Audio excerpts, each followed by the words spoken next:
Yeah, and it speaks to the governing style where they don't want to deal with Congress, even though they have a bare majority there. They don't want to take the time. They don't want to do the compromise. People forget, okay, it's one party, but even within parties, there are different views about how to do things. There are committee chairs. There are people who have their own elected power. And they've not talked about, the inaugural speech didn't have a big congressional agenda. Trump's not doing much about Congress except saying, approve my people.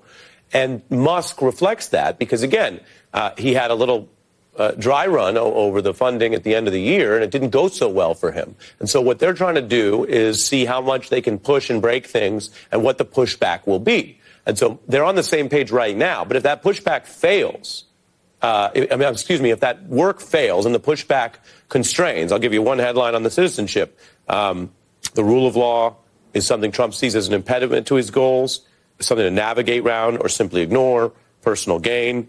There's now a national judicial order blocking that effort. Musk is doing things that are getting trimmed in the courts. If this all fails and Musk is getting too much attention, then a couple of weeks from now, you could see a shift away from this trial and error strategy. Well, yeah, all right. Here's the thing.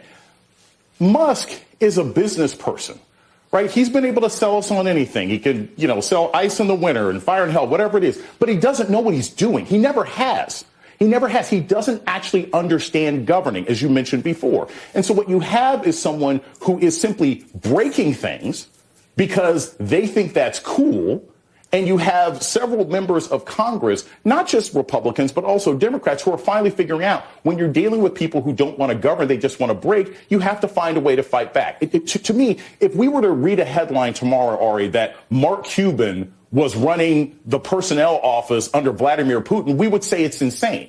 That's basically the same thing here. Just having a rich guy who's your friend come in and run the government is not the way things work. But my concern is, even if Donald Trump were to say, OK, that's enough, my ego has been bruised enough, Musk has put so many complications and firewalls in our national security systems and our treasury system and everything else like that. You might not be able to remove him.